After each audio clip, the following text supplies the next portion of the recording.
afternoon to you all. My name is and I am from class 11C, 11C of Laxmi Prasad Memorial School.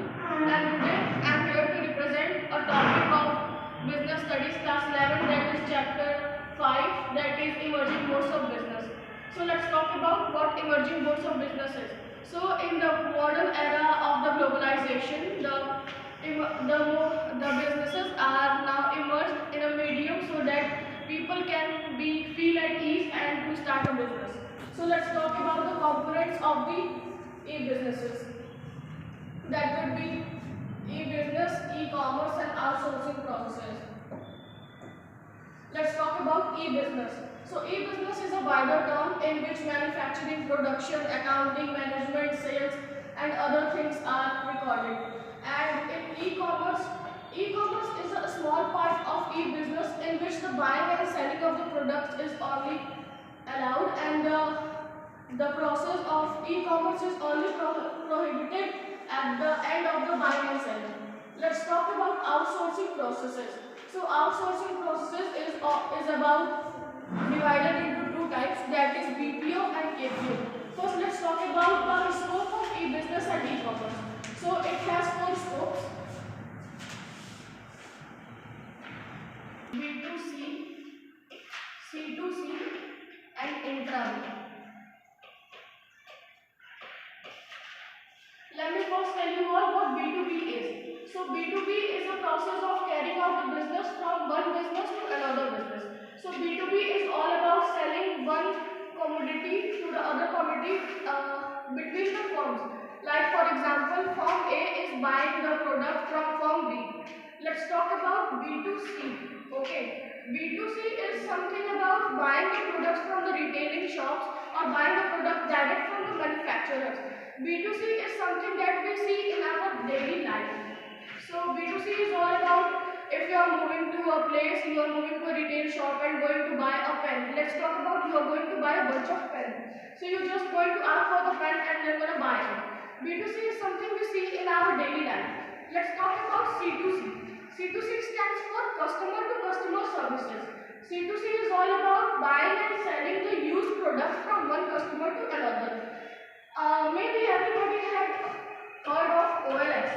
OLX is a great example of C2C, where a consumer buy the product from the other consumer. Let's talk about intra-B. Intra-B is a business services which is done internally between the firm. Let's talk. It's gonna be something like feedback. Second is business meetings.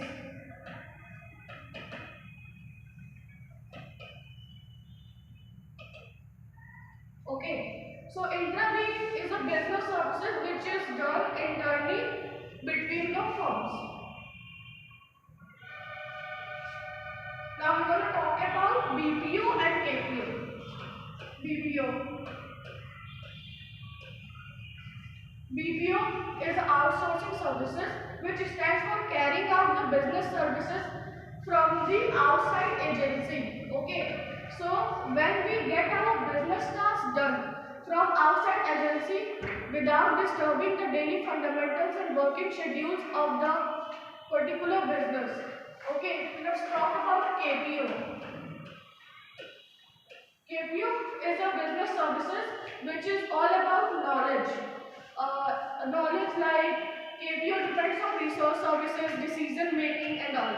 BPO for example, management, accounts, sales, all the things which a CE can do. So instead of hiring so many bunch of people firms usually go for BPOs and KPOs. KPO is all about research making and all. So let's talk about advantages.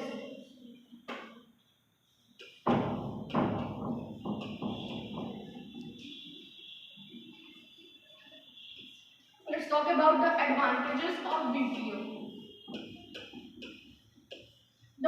The very first advantage is getting our business tasks done from the outside agency without misguiding the daily fundamentals of the business. Like production, manufacturing, all the things are getting done, and for a particular field of work, we wanna hire people from BPO or from the outside agencies. And the biggest advantage of BPO would be less cost effective.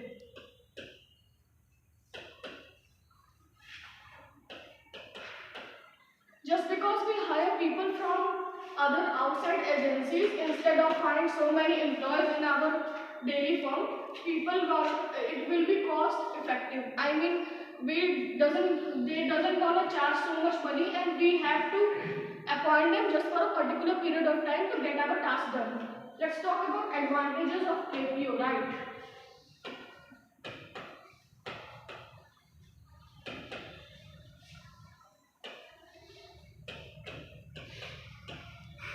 Since it is a knowledge process services,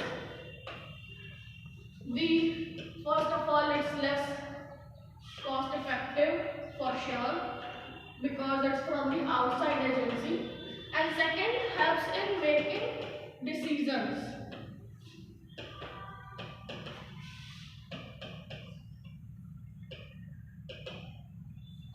KPO plays a vital role in decision making of the big firms. Firms which are not able to get their decision done, they are going to take help from KPO because KPO is all about research work. So KPO is knowledge based, so it's gonna provide research so that a firm can get into a conclusion.